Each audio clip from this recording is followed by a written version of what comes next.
If you like this video, make sure to visit our Vimeo page and follow us to get the latest update. So we started with the overview part of TM, and then we completed the organizational structure. So where we have created the planning, execution, and the purchasing part as well as the selling part. And then we went through the master data. So in the master data, I've shown you what are the different types of master data we have in terms of locations, both in S4 as well as in standalone. Transport zone, then we cover the entire transportation network part. So transportation network basically means, the entire transshipment points, then the transportation zone, the resources. We also covered schedules as well as, the default routes, right? So this is all we have covered so far. And so now okay. And one more part we covered, we also covered the business partner, if you remember. Okay, so because we have now covered the business partner, so we will see what are the other elements. Yeah. Okay, so we'll see what are the other elements of the master data which is connected to the business partner. Okay, so one of the master data which is not mandatory again, okay, but you can use it, is your career profile. Okay, so I just go into this master data, and under master data, if you go into this general tab, under general tab, you'll find there is a thing called as a career profile. Okay. So what is a career profile? So profile with which you can actually characterize or signify the transportation capabilities of a carrier, that is called as a career profile. So first of all, I tell you why it is not mandatory, because you can understand that for every career, if you start preparing so many, profiles, it will be a huge data, which is actually then needs to be accommodated in the particular server, right? So, but many client wants to use it because they want to identify what are the capabilities of career, and based on that, they want to select the best career according to the transportation planning process. Okay. So this career profile object is used to store information which is used for multiple careers. That means you can also use the same career profile, but the only thing is that you need to have this profile, in the business partner. So you can have either one profile for different business partner, or you can use the same profile for multiple business partners. But generally, what is recommended is that for one career, you should only have one profile. You should not use multiple profile. Okay. Now, when I say profile has been created, so basically the important information which is used is that within the profile, you can specify the set of products which is transported by the carrier, in which transportation lane this carrier exists, and what are the different parameters specific to that lane that carrier can have, that is also specified there. In case you are transporting any specific product groups, okay, because we can have multiple product groups. So what are the product groups, and whether the carrier has a capability to transport those product groups or those transportation groups, that is also another feature. You can also specify what is the equipment type and equipment group which that profile can assign. And also, in case there are any fixed cost which is associated while transporting. Again, this cost is not the real cost, but this is only used for the purpose of planning. So when you are doing any type of planning, a generic planning cost is associated with every carrier, and accordingly, you can also determine which cost is higher and the lower cost carrier can be preferred. So this career profile which you are seeing will be used when you are actually selecting a career as part of your transportation planning. Now, what are there in your career profile? That's what we are going to see today. Okay. So before you actually create this career profile, okay, you can actually see some of the configurations linked to that. Like for example, product freight group, freight port sets. These you can select. What happened? Yeah, so you can actually create it beforehand in your configuration, and then from the selection menu, you can select those values. So if I go to SPRO,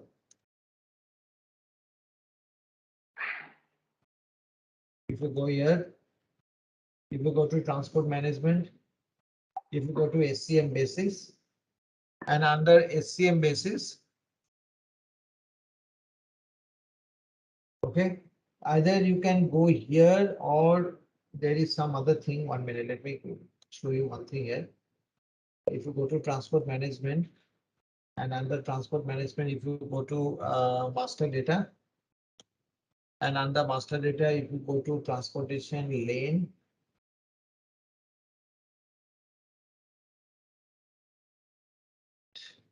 we have changed this path a little bit. Let me just type here.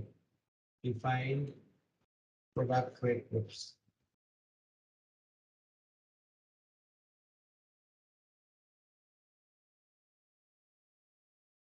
Yes.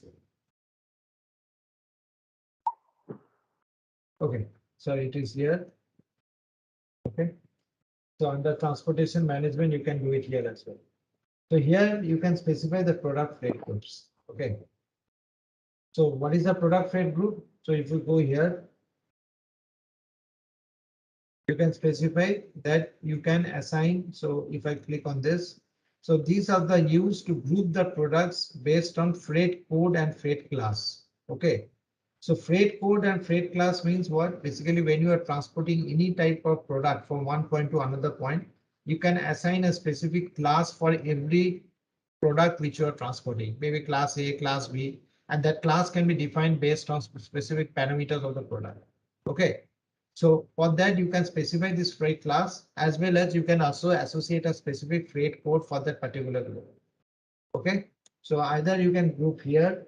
So if you go here, you can click here product freight group. So I say that I want to classify, I want to transport a ambient product. Okay. So you can give a product freight group as ambient.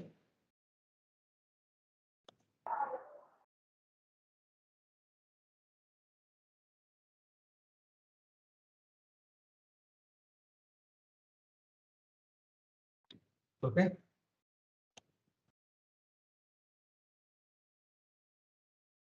And similarly, you can also define the product freight code set. So product freight code set means you can specify any freight code on here. For example, IFR-A1. So this is the freight code for the product which you are transporting.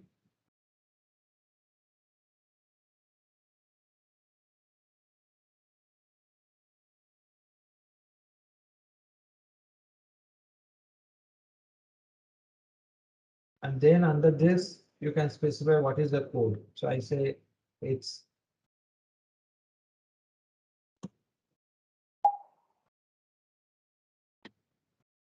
and here you have to assign the freight class.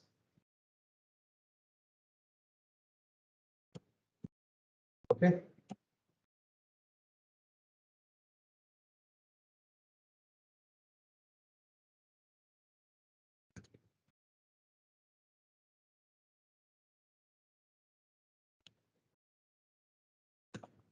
So either you can create it from here or you can also create it from another config name notepad. So if you go here, you will also find the same thing under master data transportation management here also. Okay, so under so you have here transportation service provider. So there are two nodes by which you can do it.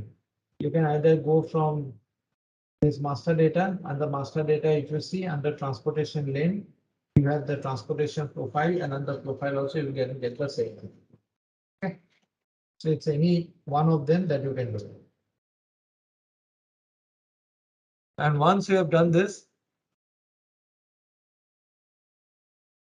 so now once you have done this, the next question is how will you assign this in your career profile?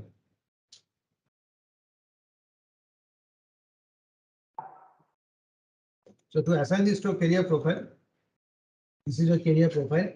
You click on this create button. First of all, it will ask you what is the business partner. That means what is the career against which you want to assign. Okay. So suppose if you want to assign for any type of career which you use. Okay. So for example, I want to do it for my C trans career. Or other because okay. And then you will get all the carrier details in the header level, and in the item level. These are some of the things which you need to fill up. First of all, from where to where this carrier is moving. So whenever you are maintaining any specific carrier, okay, it is important that you should know what is the start location and end location, or you can do based on start zone or end zone. So these three parameters are actually part of your transportation lane. So whenever you are working on any specific transportation lane, you can always put this in. Okay. So I'll come to the transportation lane later on. So for example, if it is moving from WM01 and my customer location is this one.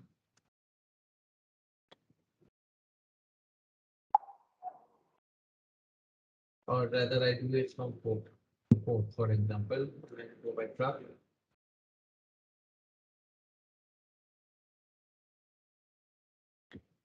Means of transport is truck.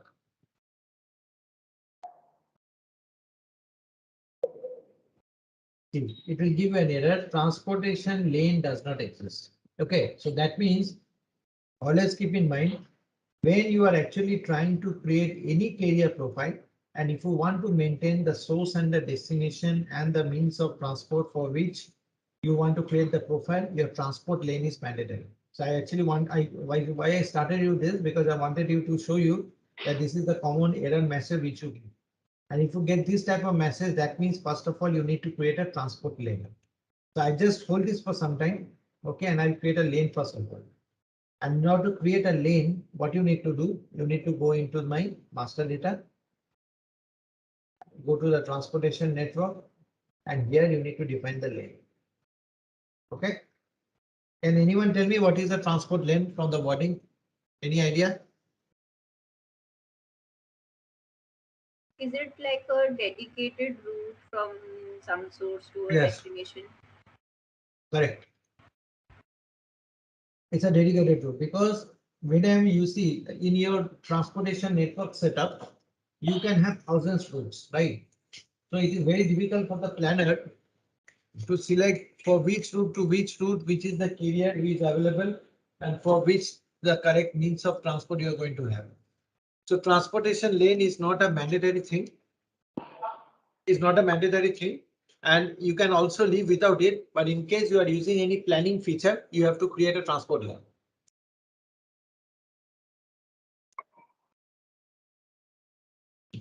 Okay. So when I say planning, here I am talking about automatic planning. That means in case you want to plan using an optimizer, you need to create a transport lane. If you are not planning using an optimizer, then it's not required mandatory to create a transport lane. But whenever you are creating a transportation lane, there are three things which you need to know. Whether the lane is to be created from start to end. So it can be a start location, destination location, start zone, destination zone, or start location to destination zone, or start zone to destination location. So these parameters are important, and in addition to that, you have to specify which is the means of transport which is responsible for moving the transport from point A to point B. So these two things you need to actually have it here. So in my case, I'm just creating a particular transport lane from my source location WM01 to my port of Bremen.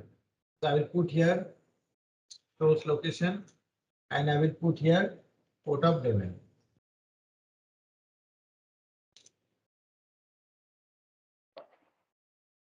Okay. And in addition to that, you will see there are some other lanes as well. Like for example, this tab will indicate only from where you are starting. And if you want to create transportation lane on a mass maintenance level, so you have to specify from which location to which location you want to copy the data.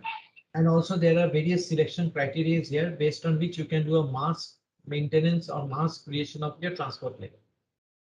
It can also be between start location to zone, destination to zone.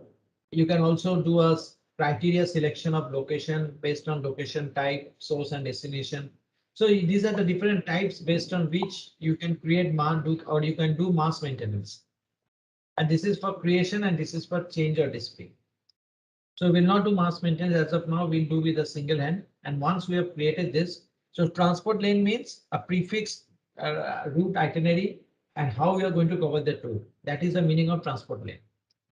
And you have to click on this create button. And when you click on this create button, as I told you, apart from the location or zone, you also need to maintain a particular means of transport. So if you see there are two windows here. One window is a means of transport and the second window is the carrier. So whenever we are creating a means of transport, that means you need to specify this point to this point. I'm going to cover by truck. So I click on this create new entry and system will ask me what is the means of transport through which you want to cover. So my means of transport is Z01 underscore FTL. Okay.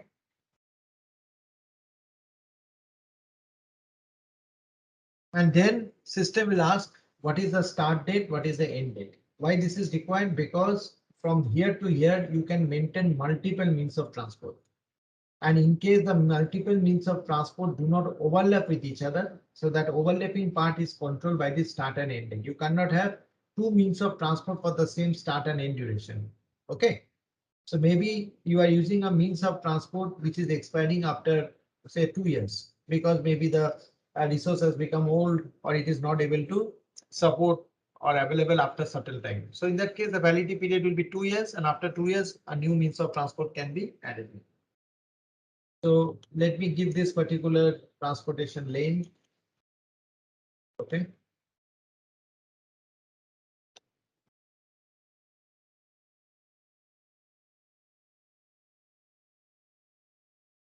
And here, once you are creating the means of transport for the perspective of planning, system will ask whether you want to fix the duration or you want to fix the distance. If you want to fix the duration, then you can give what is the approximate duration. If you want to fix the distance, then automatically system will generate the proposal because the source and the destination, latitude, longitude, altitude will determine the distance automatically. So suppose I want to fix the distance. Okay. And this is the transportation cost. So when is the transportation cost means again, I tell you this cost is not the real cost. These are the planning cost. So when I come into planning, you will see that the cheapest means of transport, the cheapest route optimization, all these things are being influenced by the cost here. These are not the real cost which we pay to the carrier. These are the cost which is associated for doing any types of planning within TL. Because these are hypothetical costs. So if you know that for one place to another, I'm going to use a specific means of transport, then try to assign a lower cost to that.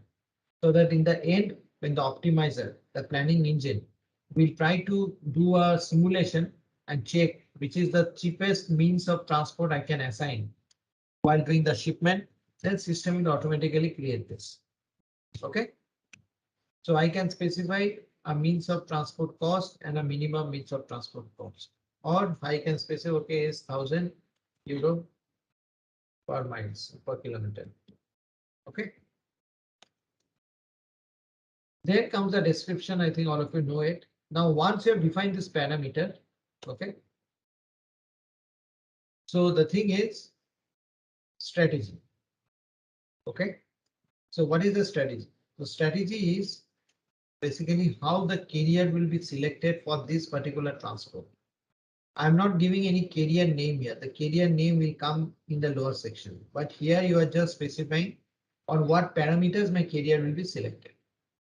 So if you want that carrier selection should be done for this particular transport lane, then you have to put a tick mark here. And first is priority or cost. That means on what factors my particular carrier will be selected, whether it will be selected based on cost, whether it will be selected based on priority, whether it will be selected based on the summation of cost and priority, or it will be on the multiplication of cost and priority. So obviously I want to select a carrier whose cost is lowest and priority is highest, right? So if you want to do based on priority, then I can always specify priority.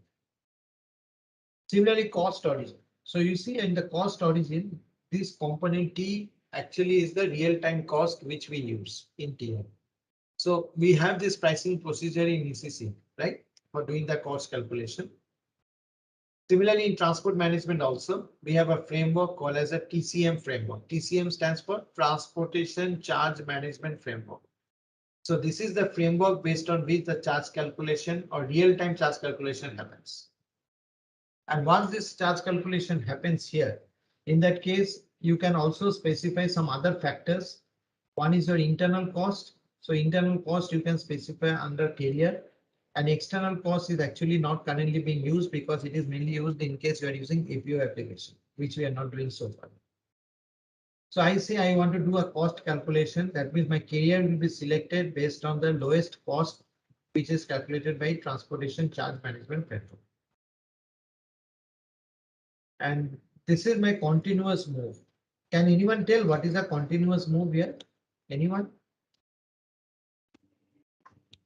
It will come back to the original location. No, that is not right. I mean, will it will deliver the goods to the, I mean, say consignee A, and then it will also come deliver goods to the consignee B, and then make a route back to the origin point A. Whatever you are saying, that part is only applicable if you are selecting round trip. Okay. Okay, round trip means you have moved from A to B and then you want to come back to the original location. That means in the freight order, there will be two stages. Shipping point to my customer location, stage 1. Stage 2 is customer location back to my shipping point. That is round trip. Simple trip means it does not have any plan to come back to the source location. So that means it has gone from A to B and now it is capable to handle one more subcontracting freight order, which will push him from B to C. Okay, so that means it's a continuous move, but it is a simple. It is not coming back to the original depot location. Depot location means the source location from where the shipment originates. So simple moves A to B, B to C, C to D to go on moving. And if you don't want to use continuous move as a criteria to select your carrier, then you can say no continuous move. We are not doing any continuous move here, so we are doing no continuous. Okay. Next part is a business share. Business share means what? Again, this is a very I have not seen any project which has implemented these two functions, the allocation and business share. The business share means, for example, suppose you have a contract with PGI truck lines. That okay, I want to have like for example, in 1 year there should be 1,000 shipments with 600 shipments going to PGI truck lines, 400 shipments going to FedEx truck. Now, how will you specify this? This 600, 400. So it's a 60%, 40% ratio, right? So that means in one transport lane, if you want to predefine that, okay, I am going to assign 60% of my business to my carrier X, 40% to carrier B. In that case, you can use this business share concept, and within your carrier, you can specify how much is the business share percentage. And this 600 or 400 value, what I am specifying, that is whether it's a monthly basis, weekly basis, yearly basis, that is what we have to specify under allocation. So business share is something which is not very used in shipper process because you don't know whether that particular, because it completely depends on the customer order and you don't know whether you really need to have so much of shipments in 1 year, right? It varies from yearly to year basis. But if you are using a business share, then you can specify a tolerance. Tolerance means suppose if it is exceeding 600 or if it is below 600, obviously there will be a penalty cost for excess and shortfall. So this excess and shortfall amount is actually determined based on the tolerance. If I am specifying 10% tolerance, so 600 of 10% is 60. That means if your shipment between the carrier and the LSP is less than 660, then the shortfall is there. You have to pay him some amount. If it is above 660, still you have to pay him some amount because it is excess of that. So that's why, many clients, I have not seen any client who has implemented this because they are not in a position to know how much actually a business share can be allocated to a specific carrier. So that is the concept of business share. And here the allocation means how much allocation or how much you are going to allocate your shipment process to a particular carrier based on the frequency, whether it's monthly basis, daily basis, weekly basis, yearly basis. So that's what your allocation is about. Any question on this means of transport? And when you click on this system will ask, shall I create a proposal? Yes.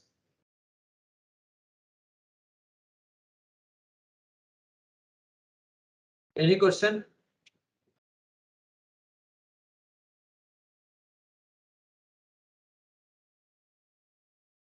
No. Okay.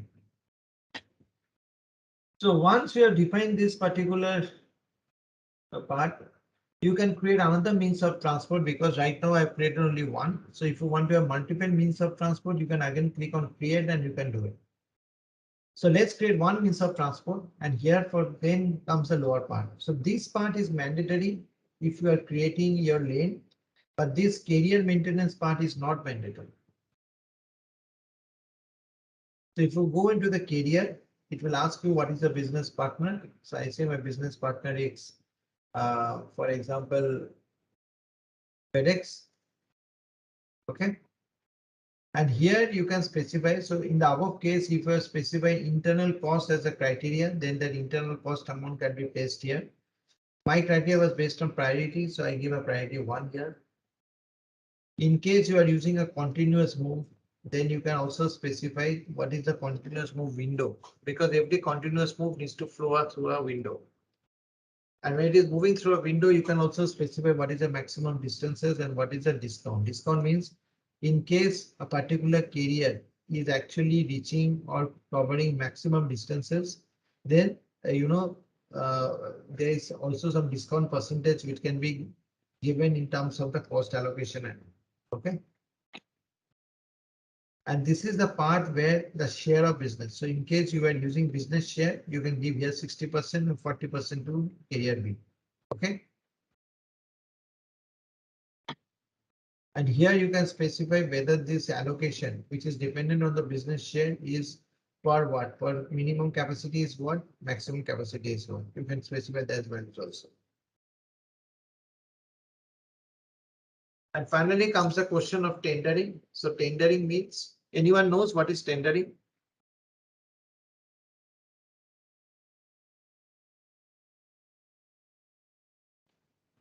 When we are looking for sending the proposal to multiple parties, we can do tendering.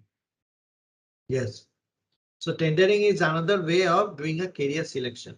So whenever you are selecting a carrier, it is important to know whether that particular freight order or shipment has completely been tendered or assigned or given to a particular carrier. So for that, initially as part of the tendering, a request for quotation is created, and that request for quotation needs to be sent across to the shipper by the to the carrier by the shipper. And based on the request for quotation, which we also call as an RFQ, the carrier is expected to respond within certain timeline. And once the carrier is responding, the particular shipper will receive a document called as a freight quotation. And then suppose there are 2 or 3 carrier. So my tendering manager, who is the person who is responsible for doing all this tendering, will do an evaluation of this freight quotation, which is submitted by the carrier, and then he will select the cheapest carrier. That is what is called as a tendering. So tendering is another method of doing a carrier selection. Okay, and there are 2 types of tendering. One is your peer-to-peer, another is your broadcast. So peer-to-peer means what? Suppose you are floating the tender, and for example, you are floating the request for quotation to multiple carrier at the same time. So that is called as a broadcast tender. But instead of sending it across to multiple carrier, if you are giving to carrier X, then to carrier Y, then to carrier Z, provided some time lapse has happened both the submission and the response of the carrier.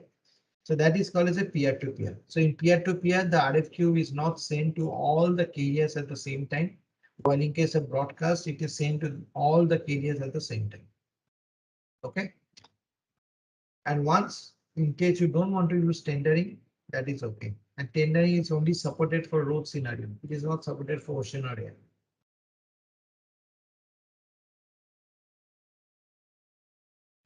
Oh, it does not exist. Okay.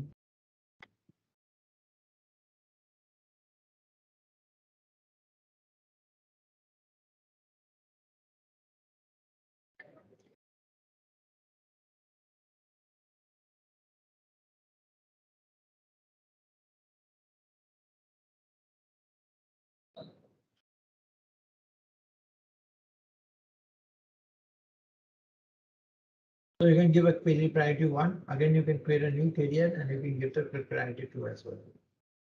And once you have done that, you can click on save.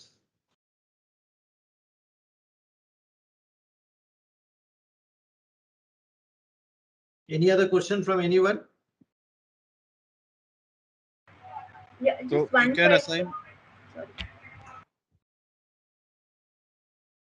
we can assign multiple carriers here for a particular means of transport. Yes. And then we need to give a priority to them, or how is it? Cost. Priority or cost. So based on the priority or cost, system will prepare a carrier ranking in the freight order. And from there, if you are doing manual planning, you can assign the best carrier in the freight order itself. So the sole objective of doing this is to assign the best carrier into a particular freight order. Okay, and where we have, do we need to mention that cost within this carrier definition? Cost, if you want to do the cost, then you have to indicate in the means of transport. Okay, so there are two types of cost. One is your internal cost. So if you can always specify the internal cost here. And if you want to do the cost based on transport charge management, then when you'll be creating a freight agreement, within that you can see the charges per carrier. So we have not come across to the charge agreement as of now, but in case the charge agreement exists and you want to do a carrier selection based on the charge agreement or charges, in the case system will validate which is the best or the cheapest carrier, and accordingly it will do a ranking of the carriers in the freight order.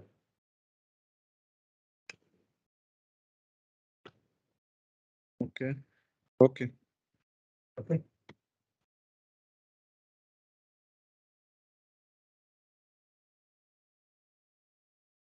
Yeah, brother. Yes. So you mentioned that in ocean and there is no tendering.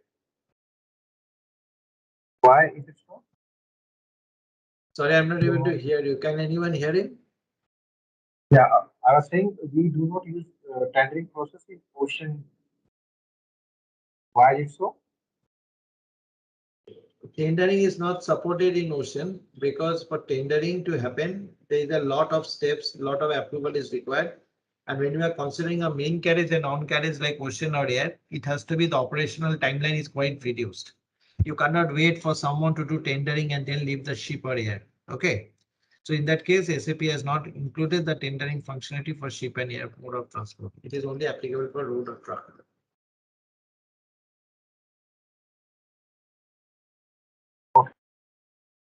Okay.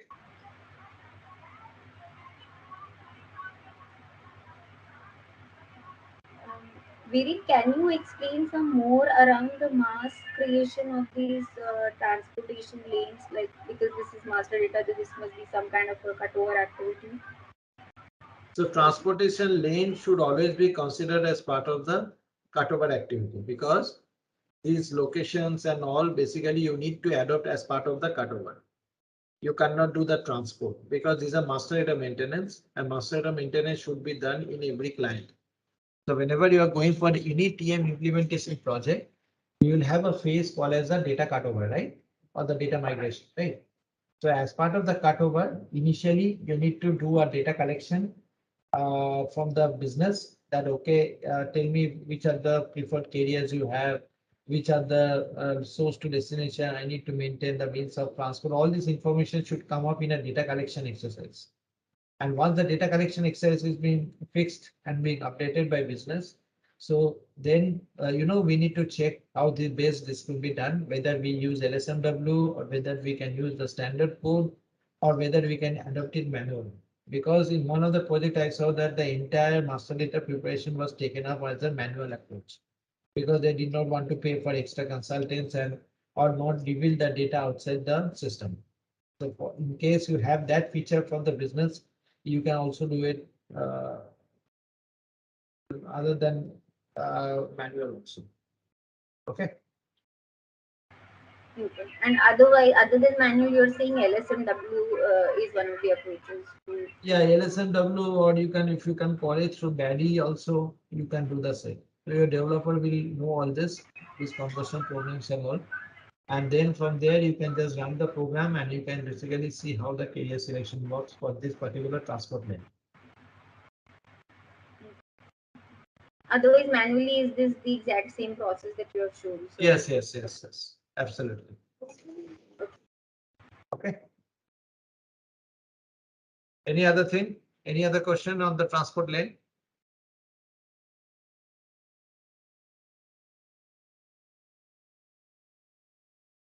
No question?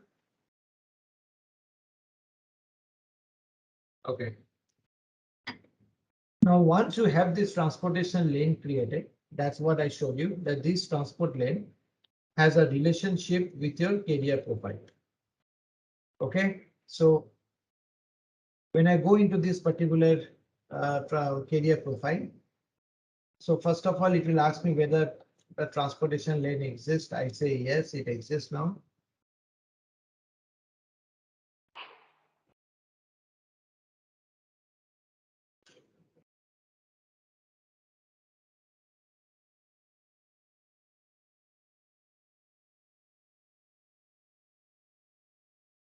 Okay, so you'll see that this carrier profile is having all the attributes from where to where it is currently applicable and all everything. Then you have this freight code set. So freight code set means whatever code you are going to create for that product. So for example, if I have it for Germany,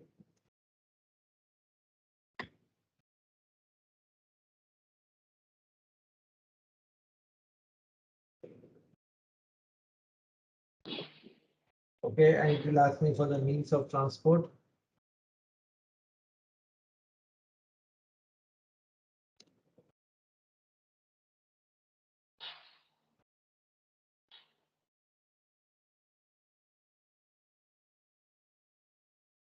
And this will be the freight code set.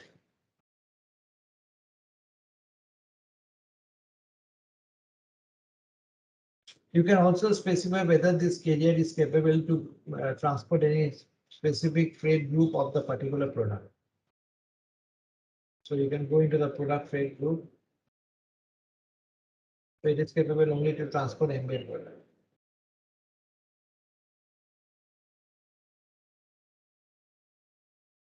This is the transport groups.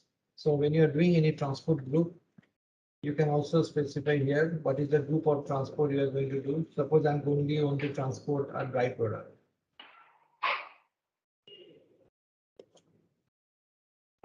And in case you want to specify whether this transport by the carrier is based on certain container types, that is my equipment type and equipment group, then you have to specify all this information. Like first of all, my starting point is this one.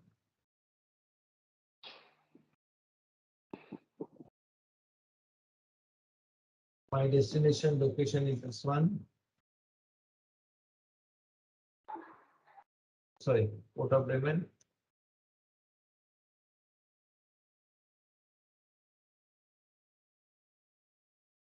My equipment group is container and it's a 20-feet container.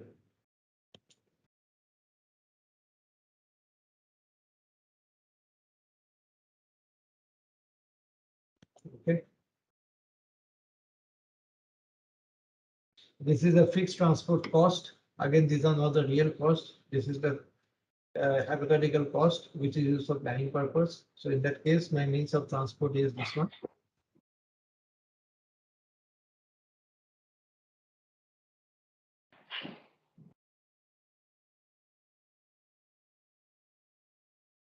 And this is a fixed transport cost.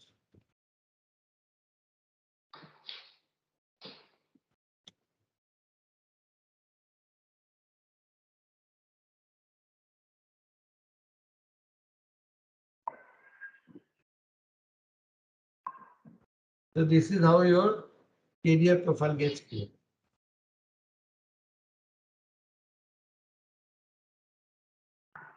Okay. Any question?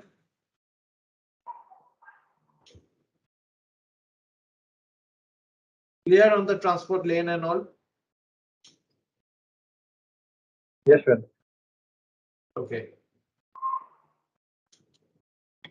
So I'll just show you one application why this transport lane is important, so that you can. So I'll show this in S/4HANA. It's the same thing. So if you go here,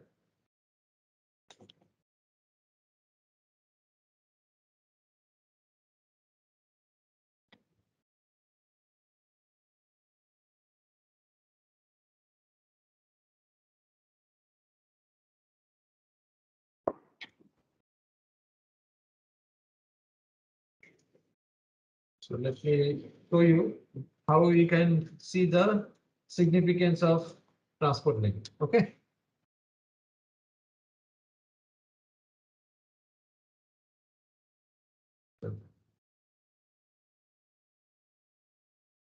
Any question where you are not following me, please tell me. Okay. I hope as of now, what I've taught you is okay for everyone. My speed, my speech, everything is okay for everyone. Yeah, Yes, yeah, ma'am. yes. Yes, sir. Yes, sir. In case you are not able to connect, let me know. That's why I ask this question after every maybe 5-10 minutes. Okay.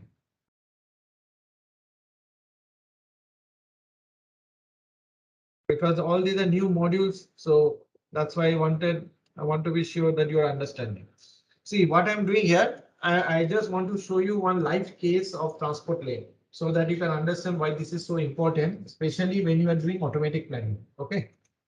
So I'm creating a sales order, for example. I'm creating with reference to an old order so that you don't have to copy all the orders again.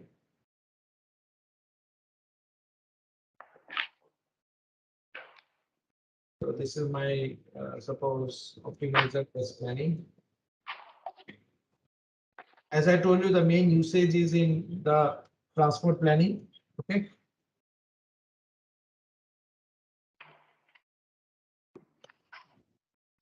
So today I change this date 20th.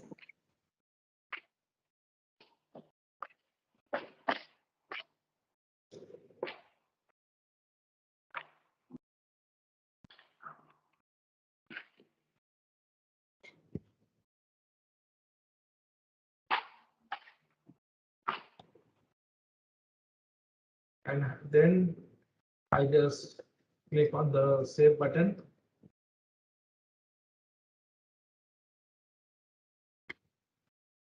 '1416. I click a delivery. From sales order, I'm creating a delivery. Okay.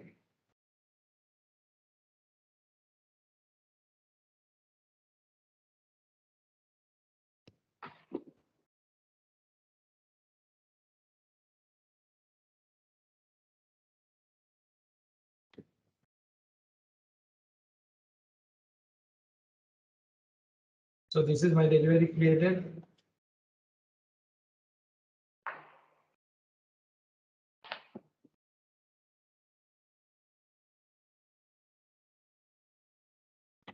And if you see, my freight unit got created, which is 676. Okay. So if I go to my cockpit,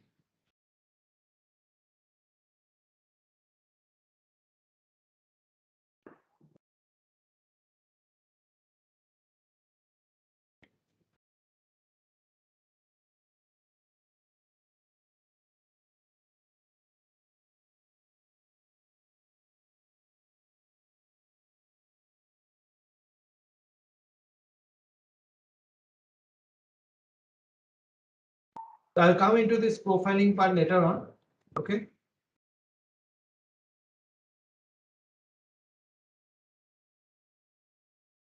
So I need to track my freight unit, which I created. So if you see, my freight unit is 6.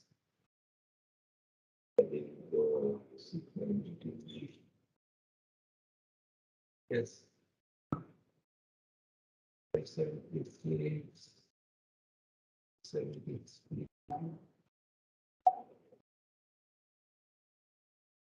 Okay, let me maybe they can use this. Maybe stock is not there. Just one moment. Let me just show you this part. This freight unit. I just see if there is no freight unit block and all. Okay, so this freight unit also work. Okay. So suppose I go to this 672. Okay. So I click on this 672 and then I don't select any resource. I just select my planning to be done automatically. That's why I click on optimize the planning.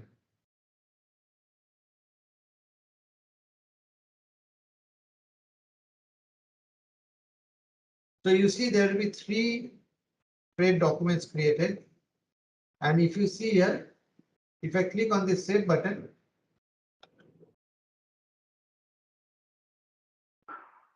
okay, so there will be 3 stages which will be created for 673. Okay, so my first stage is from shipping point to NZAKL, then from NZAKL to USLGB, and then from USLGB to my customer location. And if I go on to my freight unit,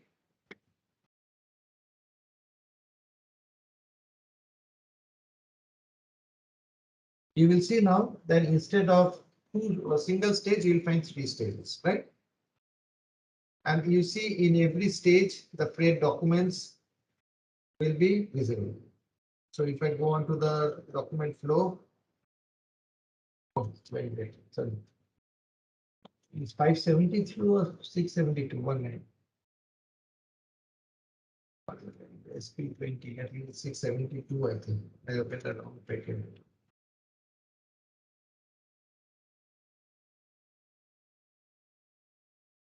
If I go into the document flow, yeah, sorry, 672, not 673. Yeah, if we go into 672 now,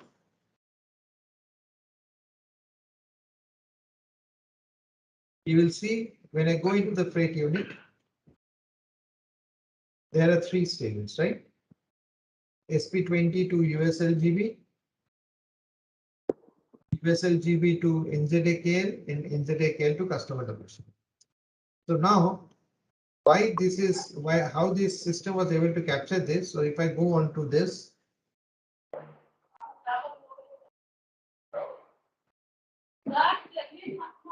if I go onto the transportation lane transaction,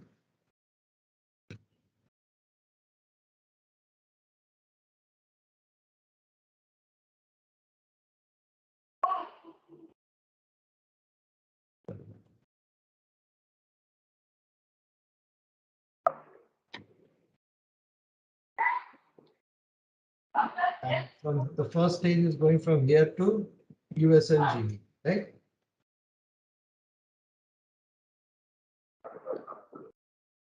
So here you see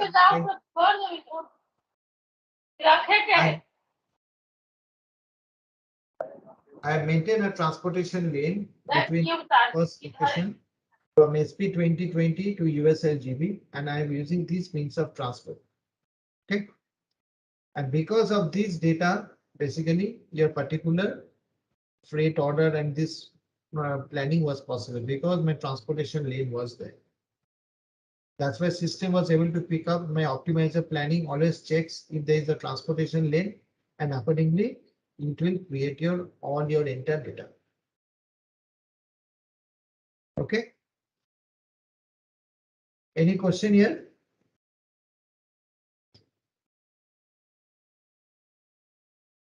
And I have just captured it in a document also so that you can understand it. So I have created, so initially the freight unit was of a single stage.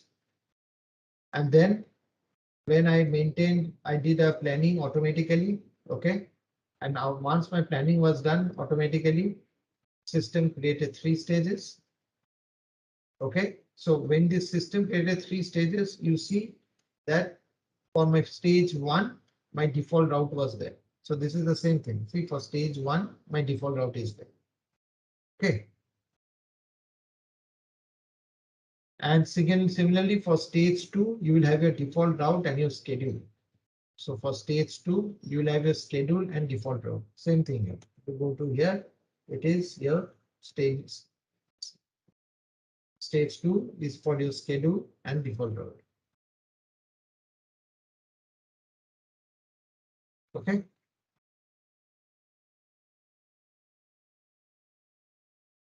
And then if you go to stage 3, only again default route is there. So what is the master data required? Master data required, first of all, you need to maintain all the default routes because it is moving from shipping point to this US to NZ, NZ to customer location. Okay, then I maintain these two means of transport. Okay, and within the default route, you have maintained the carrier and all. Then I maintain the different means of transport. Okay, so this is one I have specified in the means of transport. We'll not talk about the selection and planning profile. I'll just show you the transportation lane now.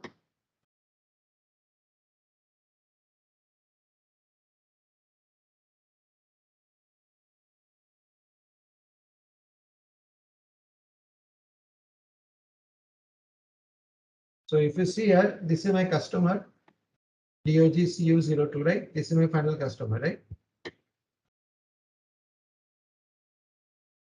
And then these are my different locations. So obviously one location will be my shipping point, another will be my customer location. And also here, if you see now, I have created the transport lane, SP22 USLGV.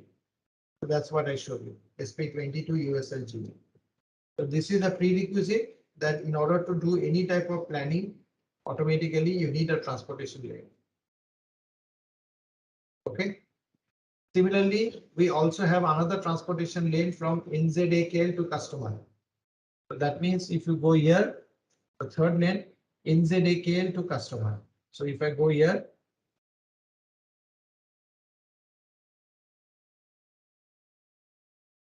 okay.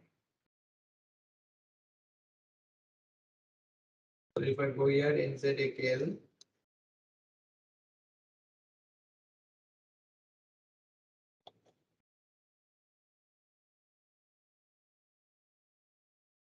To customer DOGCU02.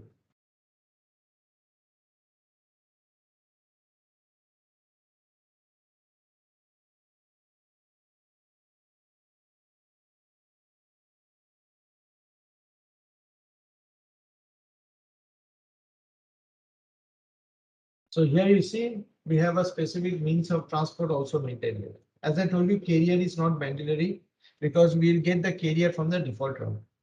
Okay. So this is why the significance is okay. So due to maintenance of our the transport lane, the means of transport. So if you remember the first transport lane, the means of transport was ambient.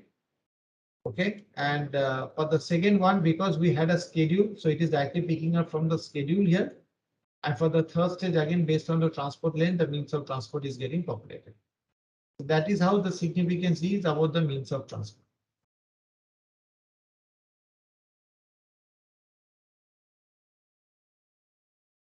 Anything clear to everyone?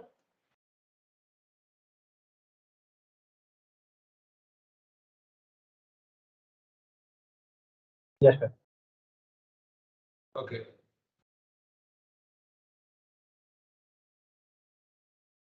Let's close this. Okay. Now the next master data, what we will see, I think this maybe perhaps you must be knowing this. So if I go to master data, if I go to transportation, if I go to general, we also you can specify the product. Okay. So I think all of you know how to create a material master and all, right? So when material master is set, you can basically check in product master. So product master transaction is this one /SAP APO /MAT1. So all the product versions of all your transportation means material information from your material master. Not all is copied, but mainly based on the views, based on the transportation and warehousing data, you can specify. So you can specify, okay, this is the product. I click on the display button, and this is created through the shipping model. Okay. So if you don't recollect what is shipping, we did this CFM1. Okay.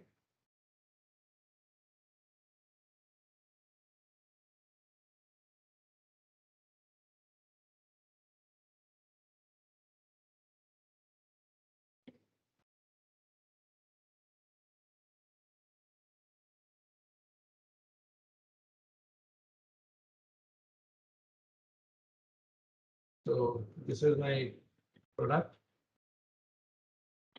Okay. You can see this easily. And in order to transfer your product, you have to go to ACFM1. So I'll go to material TM. I think this one I showed you last time. And you have to give your material. You just type in this material code, give the material code number, and then click on insert.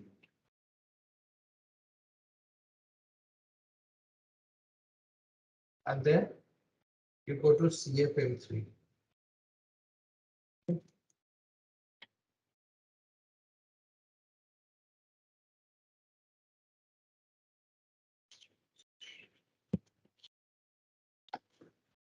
So once the shipping is done, okay, you'll get to see the product master here. So always remember this product master, see it references a business system group. So business system group is ID8. That means this is the one which you created. That means this is my TM system from where this particular, sorry, this is my ECC system from where this particular, the business system group was created. And here you get all the information about material group, product hierarchy, country of origin, transport group, all those data which is there in your MM or your material master will actually come and populate it here. So this is the gross weight, volume, stacking factor, shelf life. So if you have some shelf life also to be maintained from your particular material master, you need to maintain the data here. Okay. So you can specify the minimum shelf life, the maximum shelf life, the rounding rule, etc.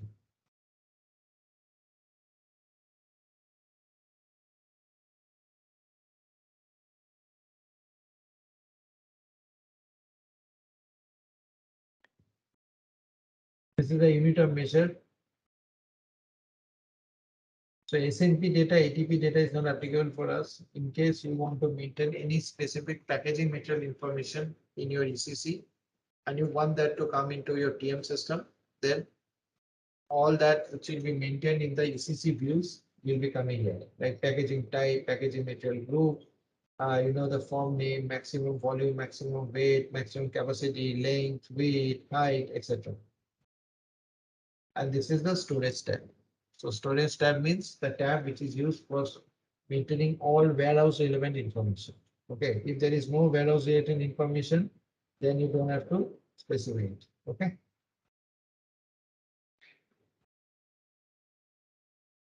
Any question on the product master?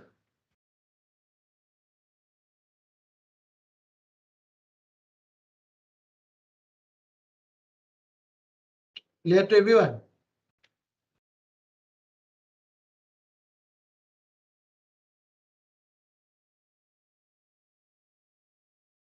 Yes, sir.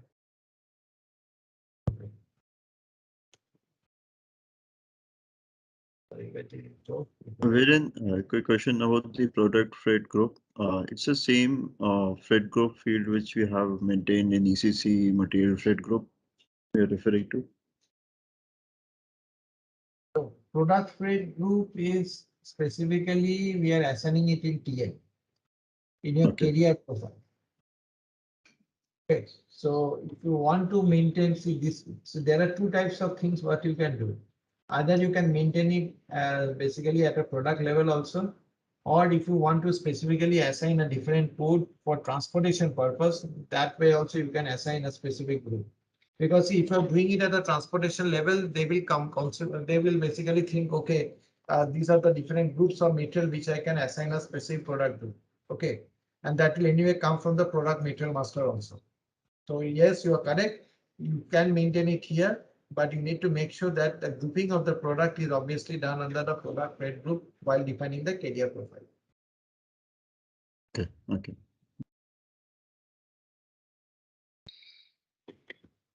Okay. So if you see here, this is the same one which I had created. And also if you want that specific serial number profile and all those information should be handled and come across to ECC, you can do it. And in case this product is relevant to dangerous goods, then the dangerous goods indicator profile should be there. Okay.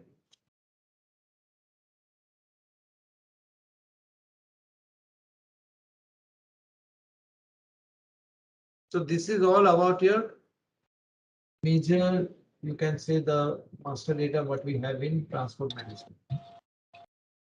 Hi Vinod. Yes. Yeah, this is Akash from ZaranTech support team. Yeah, tell me. Yeah, I can see, but you didn't share the screen. I'm sharing the screen. Yeah, please share the screen and go ahead. Okay. I'm sharing the screen. We can see it. Yeah. We can see it. Yeah. Yeah, screen is visible. Okay. Yeah. Sorry, this might be a technical issue from my end. I will take care of it. Okay. Go ahead and continue saying it. Sure.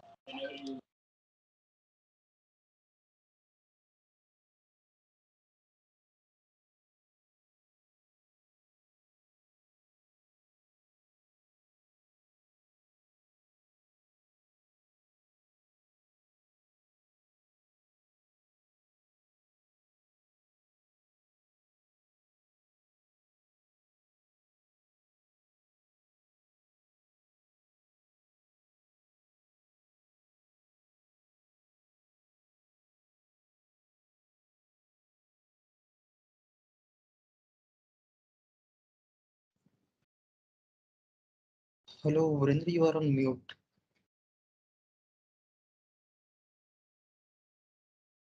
Yes. Sorry. Okay. Now can you hear me? Yeah, we're in. Yes, sir. Okay. So there are certain configurations, what I was telling you, that which basically you can, use it, which you may not use it. That completely depends on the processes and the scenario. Okay. So those things I just wanted to highlight to you so that in case you feel it is required, you can do it. Okay. So first of all, under transport management, you have a tab called as a basic functions. And under basic functions, see, there is a tab called as a general settings. So whenever you are going for any specific general settings, there is a, you can define some handling codes.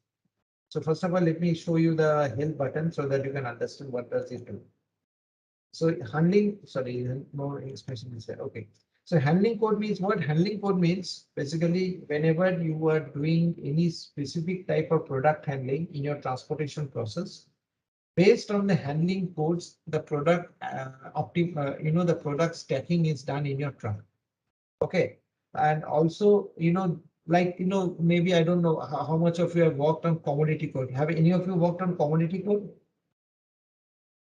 Like you remember, like when we used to send the shipment for any specific material,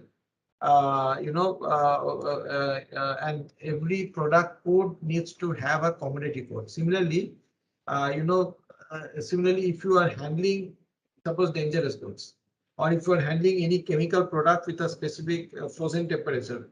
So in that case, the handling of those such products has to be different as compared to the other commodities, right? So in that case, you can create your own handling code, and this handling code can be assigned in different other processes. Okay.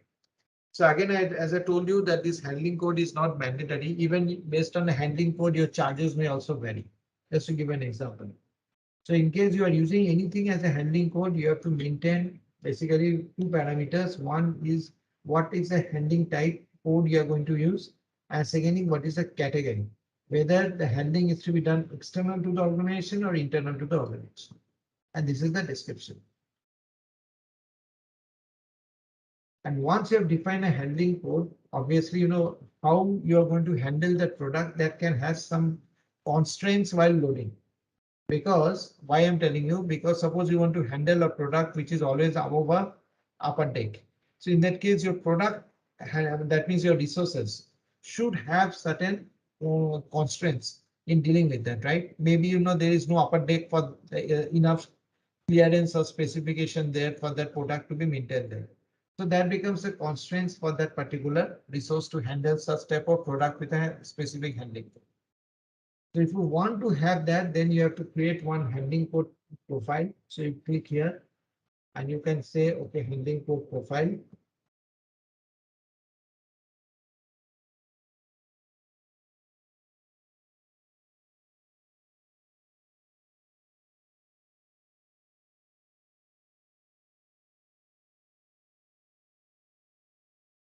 And here you have to specify what is the constraints you are facing. Okay.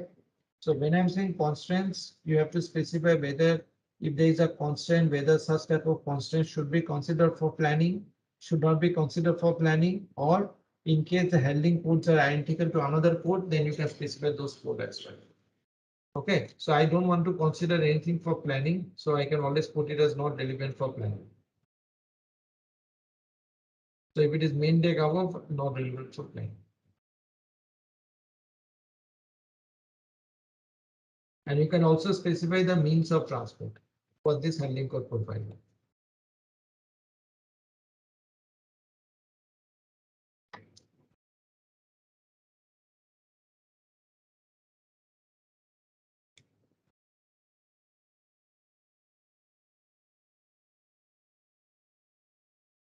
I did not save it over.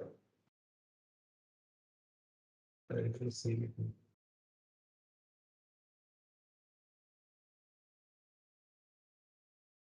Okay. And in case this particular handling code is specific to any means of transport, you can maintain it. Again, as I told you, this is not mandatory. I've not seen any project using this, but SAP has given this option to do that. This is another thing, another important concept which you should know. So as of now, I told you that there are two types of transport. So one, which you are transporting a product or package, right? So in that case, the transport is a transportation process, right?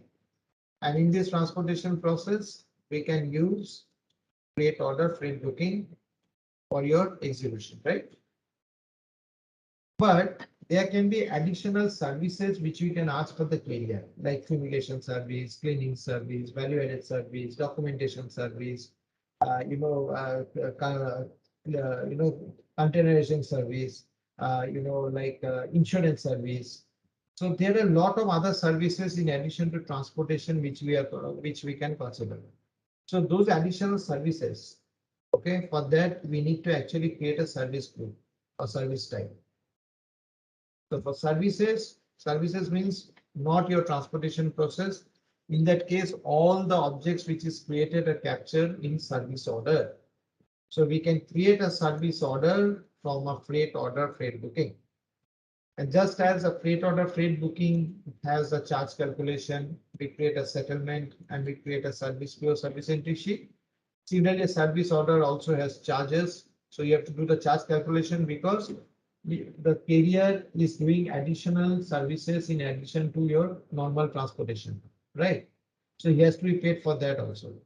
There we again charge calculation is service order. You can do your own service entry sheet, service PO creation based on request. So in order to basically capture the or create a service order, we need to have the list of all services, and that is called as a service type. So service type means a grouping of services based on which you can create a service order. In case service type is not configured, service order cannot be triggered because you will not be able to identify for what services you are actually paying to the carrier. And the service order can actually be created from the freight order as well as freight booking, etc. Or you can create it manually also or standalone. There can be different ways by which the service orders can be created. Okay. So you can create your own service type. In standard, SAP has given these 5 service types. Just give me a minute, 1 minute.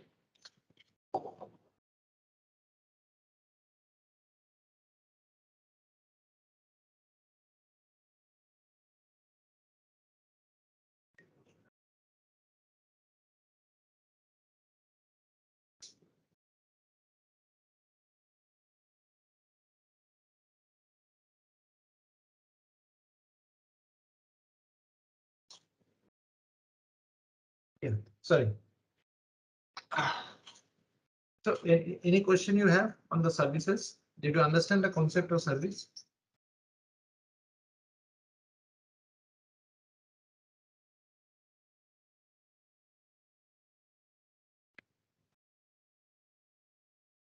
Hello.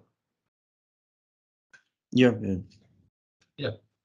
So you can understand that for every services also we need to follow the same chain of creating service order, service entry sheet, because you need to pay for the extra amount, right? So you can create your own services as well.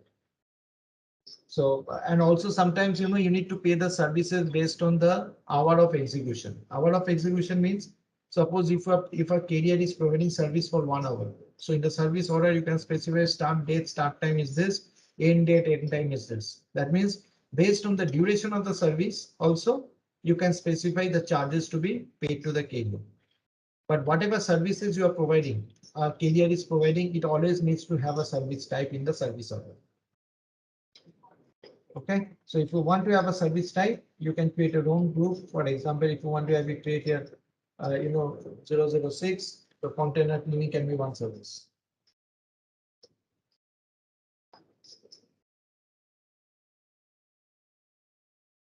And there is a concept called as a service type groups. So service type group means what? Service type group means in case you want to consolidate multiple services into one group, that is called as a service type group.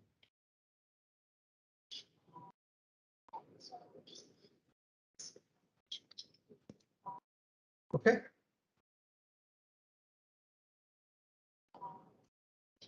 So once you're having a service types, so in order to create a service type group, you can go here. You can create a service group, and then the service group needs to be assigned to the service type. Then there is the block reason code. So block reason code means what? So here you can define a reason code and I can assign them to the process. So that means if you want to use any reasons to block your processes in TM, okay, then you can define a reason code. Okay. So if you go here, you can create any. So these are the standard block reason codes which SAP has provided. And these reason codes are actually used later on in order to create your block profile. Okay, so I'll show you there where we do it.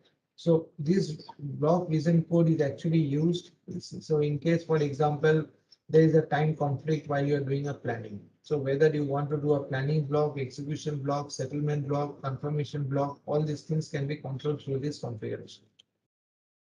So there are a lot of blocks: execution block, confirm block, settlement block, carrier invoicing block. So this is the blocks which is actually defining how the block should behave or impact your transportation process. So that is called as a block reason code. Okay.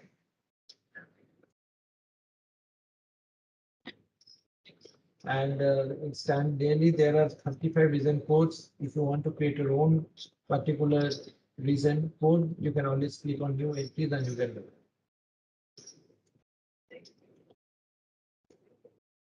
Similarly, this is the event rejection code. Event rejection code means here, in case basically this is used only in case you are using an integration with SAP Event Management. So when you are listening in any, so that's why it says it's in the TM, EWM or TM setup. This is used. Okay, so this will actually tell you the reason for the why you are actually creating or triggering a particular event. Okay, so you can specify that, okay, for a specific event, this is the reason code for why I'm doing my cancellation or why I'm doing my rejection. So in standard SAP is given this three: cancelled by carriers, the planning is not ready. So this is the standard reason code, reason description. So this is the reason name and this is the reason code. So in the system, technically in the backend, basically or rather in the UI, you will not see this cancel underscore this one. You will see the cancel by carrier, but in the backend, the code is always there. And against this code, you can see which is the code you want to see in the portal.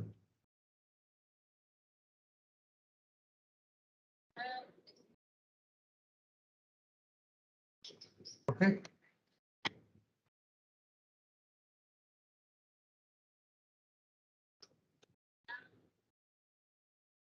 Similarly, this is the rejection reason code. So in case you want to reject any specific processes in TM, you can always reject or define a rejection code for them.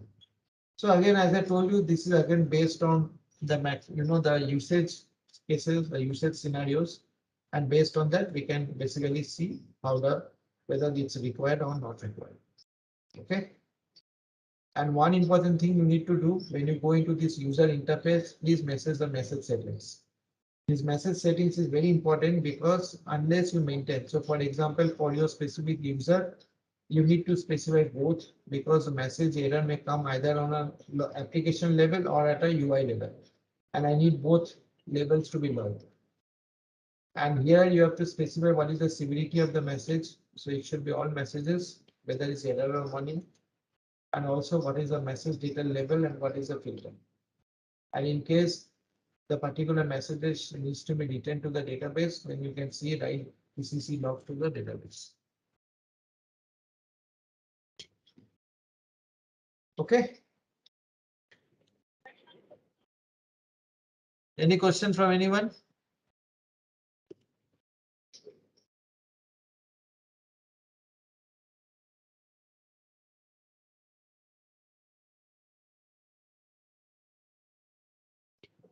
I hope the entire master data part is clear to everyone because I will not come back to this data again and we are done with the master data. Okay, so now we will go into a little bit of a theoretical classes. Okay. So if you remember, I hope all of you can see my screen. Is it clear? Yes, sir. Yes. So now I'm going into the main process flow. So if you remember, there will be 4 pillars of your transport management. So that means now I know that this is my location, this is my network, this is what I'm going to use for my carrier. Now I can actually set up the process flows within TM. So although I've given you some hints about the automatic planning, manual planning, okay, I've given you some hints on that. But in order to set those up, basically master data was a prerequisite, right? As you have seen.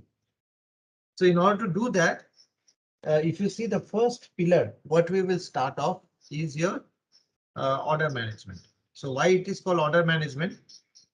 The reason is when you are doing order management, as part of the order management process, we actually are. Yeah. As part of the order management, we are actually indicating to the system which order or which business object needs to be integrated with transport management. That is very, very important. The reason is today, suppose in your sales process, purchasing process, stock transport order process, consignment process, TPO process, direct procurement process. There are so many processes which is actually there in your particular logistical background, right? In S4HANA. But out of all this, maybe not all of them needs to be tracked and traced. Just to give an example, for example, an inbound process like purchase order. So basically you're getting it is a supplier's responsibility to get it from its own premise to the receiving plan, right? So why as a shipper I need to monitor? I don't need that. Or for example, it's a third party order process where where as a shipper, I don't care whether the third party processing is being done successfully or not. Okay. So that means somehow there has to be an identifier within your system which will indicate whether a particular order or a particular delivery needs to be integrated to TM. Okay, so that entire process is actually part of the order management. So order management actually is the triggering point for your transportation demand, or I would like to say a transportation requirement. So unless a requirement is there in your TM system, TM will not, or rather TM should not do anything, right? So that's the reason why order management is very critical and every processes in TM starts with order management. If you don't have order management, your particular flow will not get started. Okay. So if you see this, basically this transportation, as I told you, the TM needs a requirement and the requirement is triggered from my either from my ERP, which is in case my S4HANA, or in case sometimes if you are creating the order management outside S4HANA, that is through some interfaces and all, you can also set up the data or create or figure the data in your TM system as well. And once the transportation management receives the demand or receives the requirement from this, from the order management part, it basically does the execution within its entire setup. Whether it creates a freight unit, whether it creates a freight order, freight booking, settlement, this is the subsequent processes of your order management. So unless the order management is there, you cannot proceed ahead. Okay. Now there is a quick difference between when you are working on this order management between your SD, rather I would like to say between a particular S4HANA and your ECC system. What is the difference there? The difference is whenever you are creating any order or delivery. So in case you are creating an order, it may create an order based requirement in TM. When you are creating a delivery, it will create a DTR. This object is optional, and this is I'm talking about the standalone part. So in standalone, we have got two documents which is created as a replica of the ECC document. If you want to create a document which is going to basically inform the planner much in advance what is the transportation to be planned for, then you can create an order based requirement. So this order based requirement is also called as an OTR, order based transportation requirement, and it captures all the transportation relevant information from these orders. Similarly, when you are creating a delivery, it will create a DTR. So DTR again will capture all the transportation relevant information from delivery. So these are the two additional objects which gets created in your TM system. Either, so as I told you, DTR is mandatory, OTR is not mandatory. And whenever these two documents are created, it will always create a freight unit. Okay. So ultimately, when TM works, TM actually works with freight unit. It actually does not do, or it does not do the planning based on OTR and DTR. All the planning is actually based on freight unit. So that's why when you move into S4HANA, you will see that these two objects do not get created. So I'll show you what happens so that you can follow me what I mean to say here. I'll give you both the flavor of the system so that you can see the difference between these two. Okay.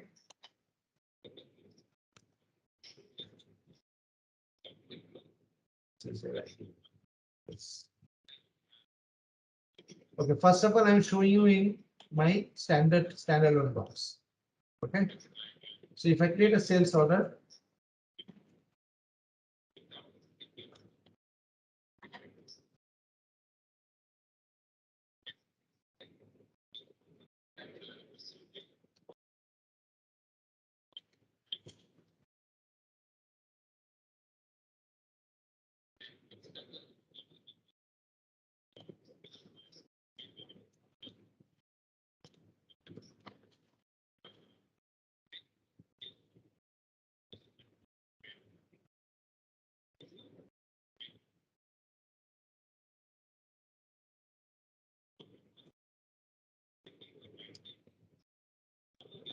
so I'm putting my order quantity.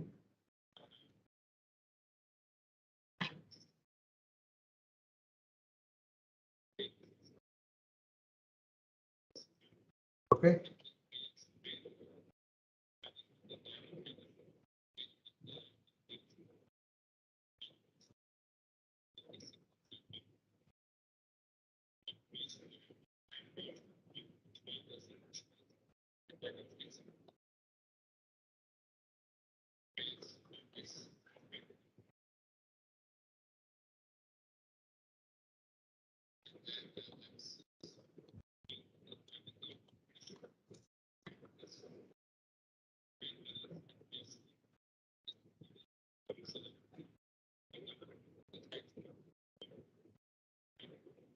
So I've created my sales order. And when I created my sales order, if I go into the display mode or if I go into the change mode, I can see there will be a tab which is coming there. Okay.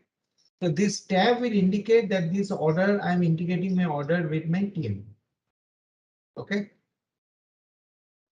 And when I go into this TM, so because in standard, you will see this TM status tab does not come up.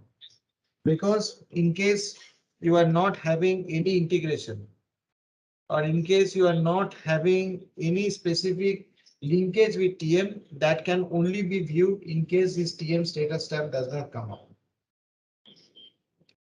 Okay. So the TM status tab indicates that you are integrating your order with your particular, with a particular transportation management system. Obviously, how will we do it? That is a thing which we'll obviously see in the course of time, but that is part of the configuration. And if you see here, when I click on this, if I click on the document flow, I'll see that when I'm creating my sales order, my OTR is getting created along with my freight unit. So that is what I showed you in the flow. So that means in case I want that my sales order should create a requirement document based on OTR, which is in TM. Okay. Now what is there in OTR and all, we'll see all this in details. Similarly, referencing this. So one thing here, if you see the document flow, a freight unit is also created because this is my planning document ultimately. And a freight unit number is 1615. Similarly, from the sales order, I would like to create a delivery. And I click on the save button. Okay. I click on the change. Okay. You can see that I have also got a TM status tab. Okay. And if you go into this TM status tab, if I click here, and I'll see here that my DTR is also getting created. And if you see now, the same freight unit which was earlier in OTR is now unassigned from OTR and it is reassigned to DTR. So that is what the flow is when you are creating with OTR and DTR. So now if I go back to the sales order again.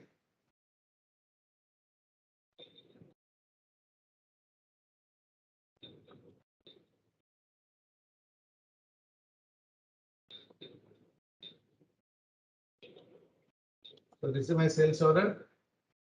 You will see here now the flow. You created a sales order based on my sales order. This is my OTR document number. Now because you have created a delivery, my DTR is also created, and now see my freight unit. Now my freight unit is under my DTR. Clear? Any question?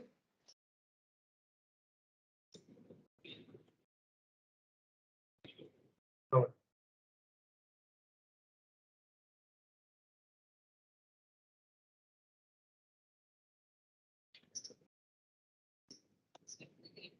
So if I go back to DTR, sorry, delivery document, I change the quantity. I go to delivery.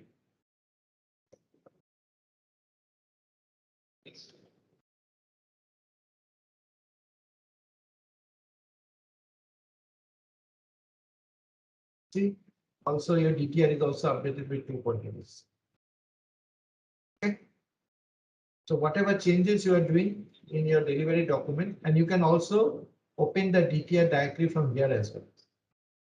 So sometimes your developer have to configure a link. They have to activate this SSO link, which we call as a single sign-on link.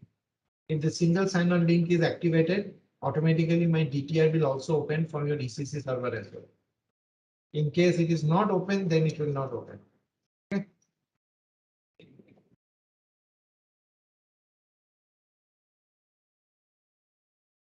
I think this is clear, right? The ECC part. Now, this is I've shown in your standalone. Now, suppose you are getting an opportunity to work in S4HANA. So what will happen in S4HANA? Just see.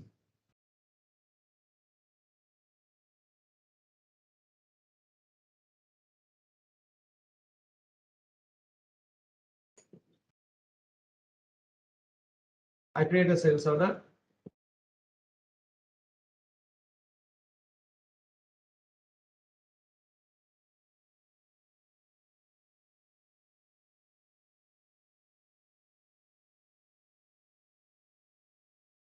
what is the sales order references I took here?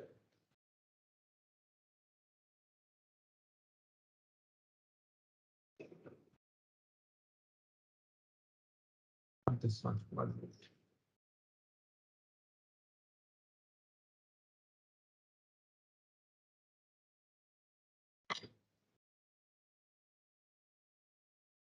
So if I see this.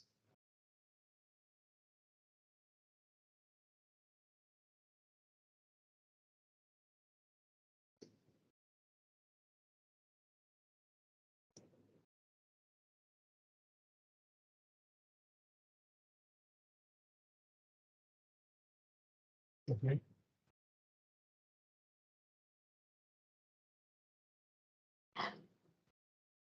So if I click this,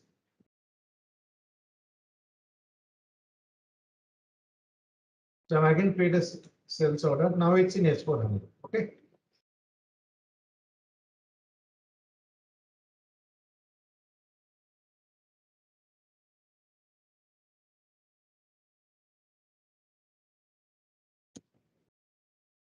I hope you're not getting confused, right? When I'm showing you standalone and then S4HANA, it's okay, right? Yeah, we Yes, right. Okay. So now see what I do, instead of 40 quantities, I'm just using sales order 5 quantities. I click on save. And now suppose I create a delivery. So if you see here, okay, let me first show you the sales order, how it looks like. I've activated sales order for TM. And now if you see, you'll not find any OTR here. See, no OTR. Directly sales order is creating freight unit, which is a 5. Okay. And now so I create a delivery.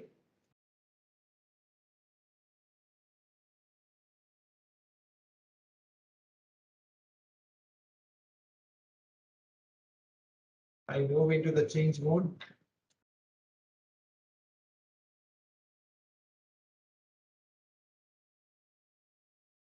And here you see the delivery is created, which is a 500. Now suppose I change the quantity here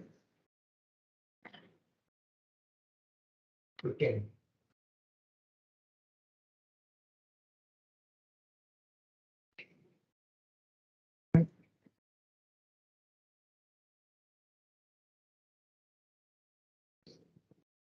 Now what will happen? See, because I have created a splitting rule. So I'll show you later. I have created a split rule that because it is moving from German to USA, my freight unit should not exceed more than 7. But here I have specified 10. So that's why it created, it split it up into 2 items. One is of 7 quantity, another is of 3 quantity. Okay. There. And in case of this HANA, the setting to bring in that TM tab in the delivery remains the same, like the config, backend configs for that. Concept is same. The only the nodes are different. I will all show you. I will show you for both. Okay.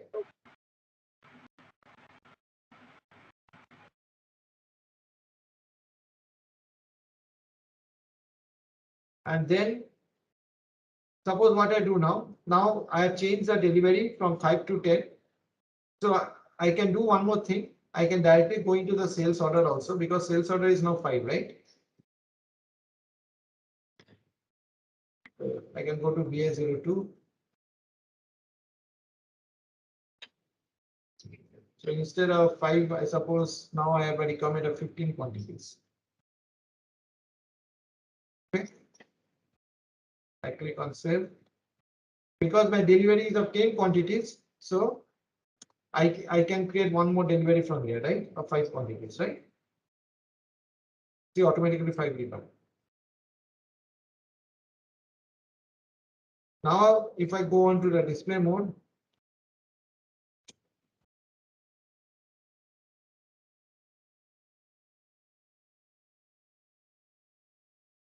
so see the freight on quantity is 5. Now, but if you go into the, the flow for this, TM status tab, document flow. See the flow now. I have the sales order. There are two delivery documents, one of 1032, which is of 10 quantity, another is of this quantity. Okay. And because I have basically specifically specified that particular breaking law, okay, that means I can create actually two delivery documents here, right? One is a 1030, 1033, and a corresponding freight unit also. You have seen that. Okay, and for the second delivery, it is split into two because the quantity should not exceed 7. And for the first, anyway, it is 5. So why I showed you this? Because the reason is whatever changes you make in your order or delivery, which is your order management, it automatically propagates to TL. That is irrespective of whether it's sales or whether it's S4HANA or sidecar. The only difference is that if you see, we don't have an additional document of OTR and DTR here. Okay, because of these two additional documents, you can understand because the systems are too different. Lot of monitoring, lot of messages, inflow, outflow needs to be monitored. And ultimately, OTR, DTR is just a replica of your request documents. Ultimately, planning has to be done with reference to the freight unit. So whether it's in your S4HANA, whether it's in your stand card, freight unit is the starting document for your specific flow. Okay, so that's why to have more simplification, we use freight unit, or rather we use S4HANA as the future roadmap. Because here it is more simplified. Directly create a freight order, from freight order you do the planning. But in case you have to do in your the other system, which is a standalone system, you have to also basically create OTR, DTR, and in case somewhere some queues are stuck up, you have to again do the analysis, monitoring. So that's why the simplification is achieved with S4HANA. Is it clear to everyone?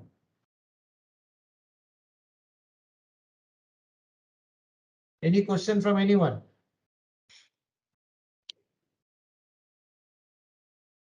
No. Okay. Now what we have to do to bring this TM tab? That is the question, right? What do we have to do? So I will start today with S4HANA because configuration wise logic is all same. Only the nodes are little bit different because when we talk about S4HANA, we have all the nodes in the same server, same instance. But when we talk about TM, we because are also creating OTR, DTR, so the configuration menu path is little bit more as compared to this one. But the concept lies all the same. What is that concept? The concept is about this control key. So control key is the most critical thing. So whenever you don't find this TM status tab, you always need to check that somewhere something has gone wrong with this control key. Because this control key, if it is not assigned properly to the proper system, you will not be able to basically, find out, you will not be able to get this TM status tab. And if TM status tab is not there, no freight unit. And if no freight unit means no planning, no execution, nothing. So today we will discuss only about the control key.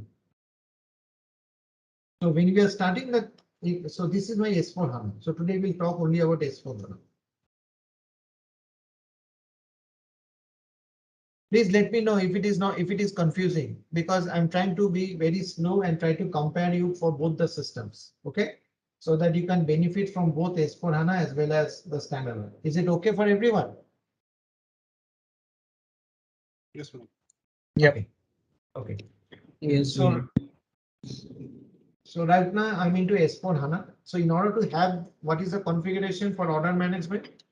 So the configuration is you go here, you go to transport management. Under transportation management, you will have a tab called as an integration. When you come into integration, you will find a tab called as a logistics integration. And when you go into logistics integration, you will have a tab called as an internal TM. Why internal TM? Because the TM is embedded. In case you have a sidecar TM in S4, please note there are two variations. If you remember the deployment, then only go for external.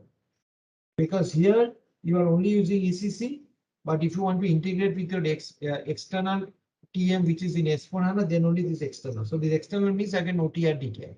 Okay. So within S4HANA ECC also you can access through internal, external, whether it is embedded or sidecar. So when you go into internal, first of all, we need to define the control key. So in the control key, if you see, there are integration modes called as external and internal.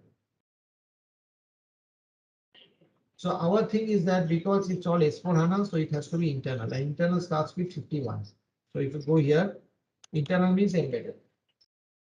So these are all SAP defined. I have not done anything. As I told you, always try to use standard. Some of my colleagues have tried to create a C and all, but anyway, it does not make too much of value addition because whatever you are using the standard. So what does this control key mean? Control key will tell you which of the documents needs to be transferred to your TM system. So whether you want to integrate a sales order to transport management, purchase order to transport management, outbound delivery to TM, inbound delivery to TM. If you want to perform any scheduling, so this scheduling function is not released till now. It will be released in the next version. If you want to also transfer your, information based on purchase order confirmation, this is also not released, and based on planning status. So let's keep this three out. So the most critical is this 4, because you need to know what you want to integrate with TM. So if you say I only want to integrate SO to TM, I will select 51. Where that selection is done, I will come into the next step. If you want to integrate both your sales order as well as outbound delivery, then you have to select 52. If you want to integrate only your outbound delivery, then it is 53. So all these updates, what you see here. So if you want to integrate your purchase order process, then you have to use 54. 55 is both your PO as well as inbound delivery, and 56 is only inbound delivery. So all the integrations of what you want to transfer, that is always available here. So now if you compare this, see where is my S4HANA system went. Yeah, if you go into this particular sales order or go to delivery, for example, I go to a delivery. Okay, you'll find the control key is always populated. Because 52 means I also want to integrate my outbound delivery.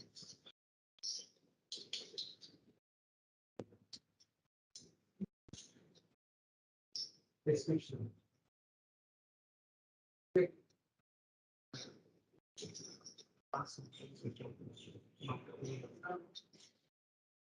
Okay, so once you have defined this control key parameter, what I tell you, don't need to create anything. Standard is sufficient. It covers all scenarios.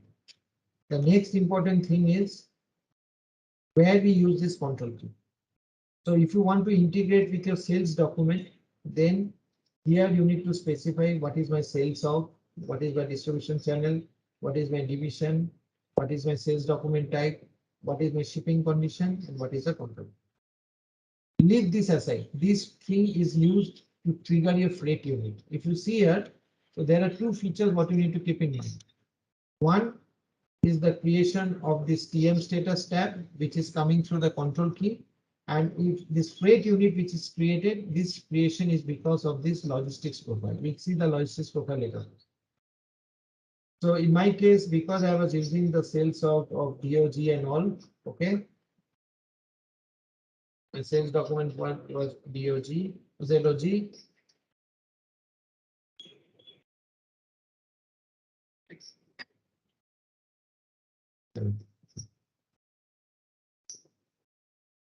So if you see this,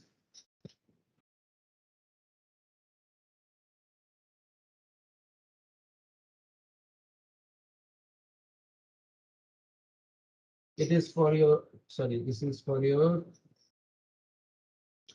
I have to go here, sorry.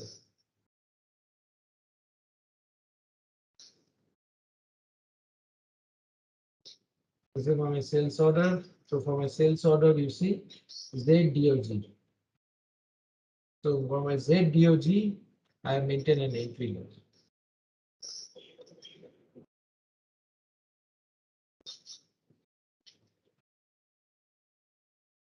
I'm sorry, and what is the sales org and sales group 2020-0101?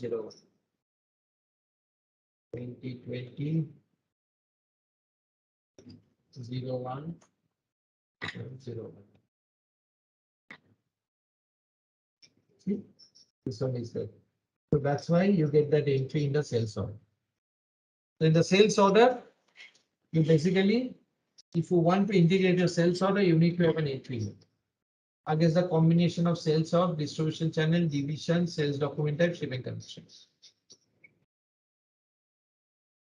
If you want to basically activate your delivery document, that means if you want to say that I only want my TM relevancies for delivery document, in that case, you have to specify it here.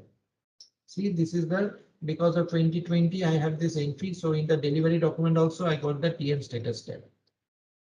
So this particular delivery document is for both outbound as well as inbound delivery. So you have to maintain for which shipping point, for which delivery type, for which shipping condition, what is the control.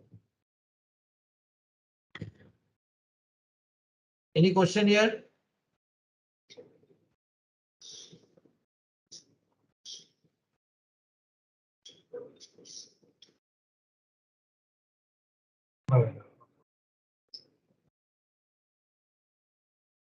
Okay. Is the concept clear?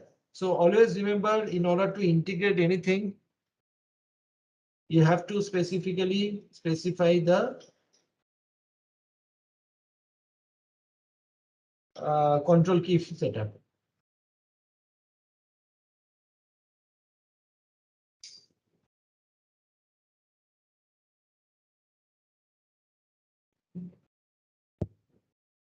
Similarly, if you want to integrate your purchasing scenario, then you have to specify this purchasing document, purchase out, purchasing group, order type against this control key. So this is for purchasing. So what SAP has done, SAP has basically segregated the order part on sales and purchasing, and they have combined the delivery part together, inbound and outbound delivery. Okay. So these three is very critical. And the same setup is also there in your ECC. But I just wanted all of you to become conversant with the S/4HANA, that within S/4HANA, you go to the logistics integration, and under logistics integration, you need to create this control key initially setup will be there, and then the sales document, purchase document, and delivery document setup should be available. Okay. And if you want to create your logistics profile, because if you see whether you are creating your sales or purchasing, okay, you always need to have this logistics profile, because this logistics profile will actually control the creation of your freight unit. So if I go here, if I go to TM status tab,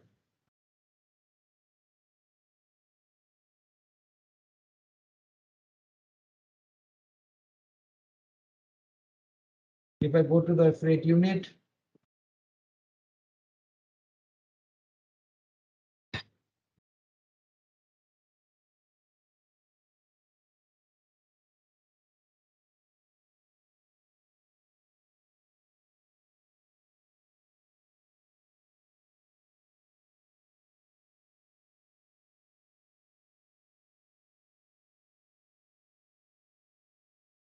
okay. And if you see here, whenever I'm clicking on this freight unit, I always have a freight unit billing rule. So this rule will actually control how many freight units are going to be created. So when I come into freight unit, I'll tell you what are those rules and all. But my objective was to tell you that whenever you are creating this particular sales document and all, you always need to create a profile, and this profile creation is done here. So my profile was ZOGL. Okay, and in the ZOGL, if you see here, sorry, not ZOGL, this one.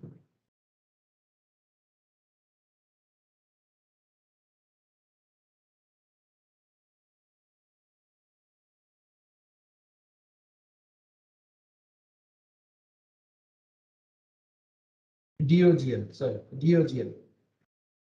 So when I go to DOGL,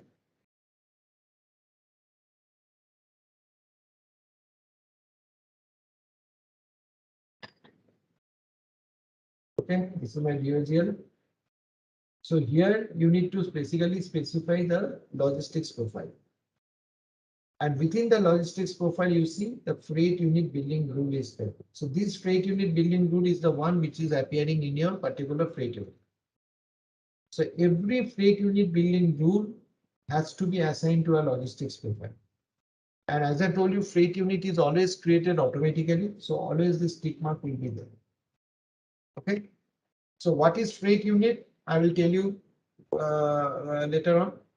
But the ultimate objective of freight unit is to make sure that my planning is executed with the help of this, because freight unit will actually let you know where I am transporting, what I am transporting, and when I am transporting. All this information is there in your freight unit.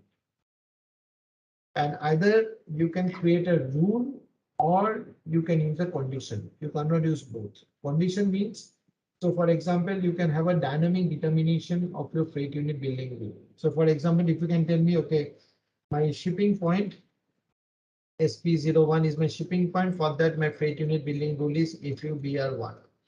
If it is SP02, my freight unit billing rule is FUBR2, something like that. That means you see there is a dynamic determination based on location, or maybe it can be based on unit of measurement, anything.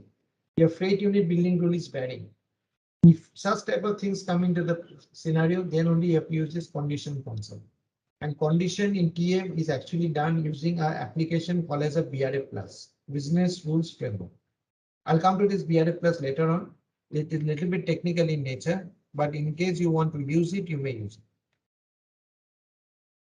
Stage profile and stage profile condition is not used for shipper. This is mainly used for LSP, where these profiles are being used basically to create multiple stages in your freight unit. We have seen default route and all others, how we can create a multiple stage, right? Similarly, if you are using stage profile, that is another way to populate multi-stage in your LIP or in your freight unit. This is the Incoterm location stage building. So Incoterm location means basically based on certain Incoterms, you can actually decide how many stages will be built up. Okay. So for example, if you have an Incoterm free on board, okay. So based on an Incoterm, you know, we have got an Incoterm free text, right? Inco2. I don't know how much you have seen that in sales order. So if you are maintaining the free text, that free text can be used to split your freight unit into two stages. So my first stage should be stage 1 will be for my shipping point.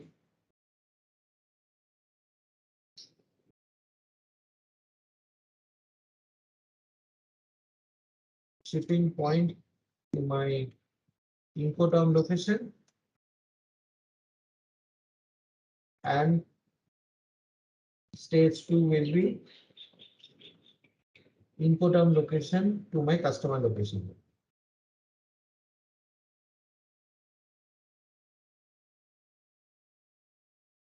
So if you want to have such type of state split up based on Incoterm, then only this is required, or else this is not required.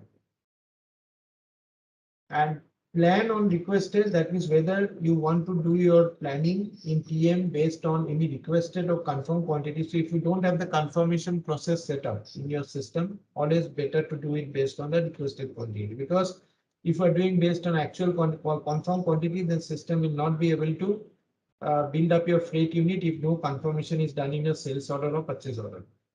So in case in your particular scenario you don't have that, then no need to do that. And finally, if you want that some updates should come back from your warehouse management system back into transport management, then you can always do the integration based on actual quantity. That means, for example, your sales order plan quantity is 5, delivery is 5, your TM also does the planning based on 5, but maybe in the warehouse there was some discrepancy, there was some damage by the carrier, and at the time of loading it is 3.